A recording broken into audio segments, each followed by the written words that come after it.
دیکھیے اس قسط میں جب شہزادی پہلی بار محل میں قدم رکھتی ہے اور ہر طرف نظریں صرف اسے گھورتی ہیں، کیا محبت اسے بچا پائے گی یا حسد کی آگ میں سب کچھ جل جائے گا؟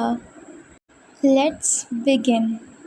بادشاہ نے نئی رانی کو محل میں لا کر شادی رچائی۔ ایک خوبصورت، نرمی سے بات کرنے والی جوان اور باوقار عورت جو آتے ہی سب کی توجہ کا مرکز بن گئی۔ لیکن یہ محل پہلے ہی 3 بیویوں سے آباد تھا۔ وہ 3 رانیوں کے چہرے پر ہنسی تو تھی مگر دل میں نہ خوشی تھی، نہ چین اور نہ ہی کوئی اولاد۔ اور جب بادشاہ کی نئی رفیق حیات اس کی لاڈلی بن گئی تو ان تینوں کے دل حسد کی آگ میں جلنے لگے۔ لیکن نئی رانی خاموش رہتی، مہربان لہجے میں سب سے بات کرتی، کسی سے شکایت نہ کرتی، باوقار انداز میں سب کو عزت دیتی تھی۔ وقت گزرتا گیا، موسم بدلے، دن ڈھلے اور پھر ایک دن محل میں ایک اعلان ہوا۔ رانی امید سے ہیں۔ یہ خبر سنتے ہی تینوں رانیوں کے دلوں میں آگ بھڑک اٹھی۔ حسد اب ایک خاموش آگ نہیں رہا بلکہ ایک سازش کی شکل اختیار کر گیا۔ دائی کو خریدا گیا، سونے کی تھیلیاں اس کے ہاتھ میں تھما دی گئیں اور ایک گھناؤنی سازش تیار ہوئی۔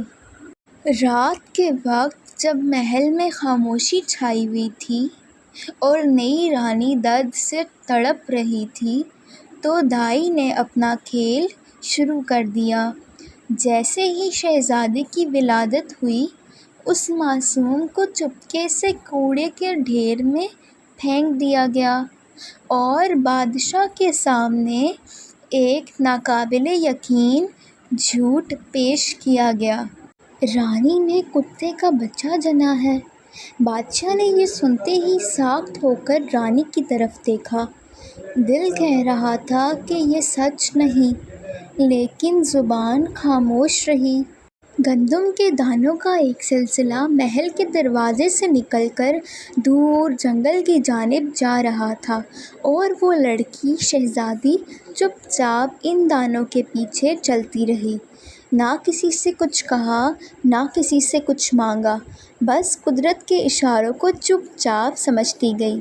محل سے باہر جنگل کے کنارے ایک کھلا میدان تھا جہاں وہ ہر روز بکریاں چراتی، پرندوں سے باتیں کرتی اور خوابوں کی دنیا بنتی رہی۔ اس جگہ آج اس نے کچھ ایسا دیکھا جو اس کی روح کو ہلا گیا۔ ایک ننھا سا بچہ کوڑے کے ڈھیر پر پڑا ہوا، نرم کپڑوں میں لپٹا، خاموش مگر زندہ۔ اس نے دوڑ کر بچہ اٹھایا، پہلے پہل حیرت اور پھر آنکھوں میں پہچان۔ یہ تو وہی بچہ ہے جو محل میں پیدا ہونا تھا۔ اس کا دل دھڑک اٹھا، اسے سب سمجھ آ گیا تھا۔ یہ اس کی سگی بہن کا بچہ تھا اور یہ کوئی اتفاق نہیں تھا کہ وہ اسی لمحے وہاں موجود تھی۔ اس نے بغیر سوچے سمجھے بچے کو اپنی چادر میں لپیٹا، اسے سینے سے لگایا اور بکریوں کو چھوڑ کر واپس جنگل کی طرف روانہ ہو گئی۔ وہ جھونپڑی جو اس کی پناہ گاہ تھی، اب اس معصوم بچے کے لیے بھی ایک نیا گھر بننے جا رہی تھی۔ جھونپڑی کا دروازہ کھلا اور پہلی بار وہ شہزادی ماں بن کر اندر داخل ہوئی۔ کچھ وقت گزر گیا، پھر ایک دن محل سے وہی خبر آئی، رانی دوبارہ سے امید سے ہیں۔ رانی بہت خوش تھی، لیکن اب کی بار بکری کے سینگ پیدا ہوئے ہیں۔ یہ سن کر محل میں جیسے سناٹا چھا گیا۔ یہ کیا ہو رہا تھا؟ کیا واقعی ایسا ممکن ہے یا یہ بھی کوئی نئی سازش تھی؟ کیا سچ کبھی سامنے آئے گا؟ کیا بادشاہ کو کبھی حقیقت معلوم ہوگی؟ یا شہزادی جس نے قربانی دی، جس نے بچے کو بچایا، کبھی انصاف دیکھ پائے گی؟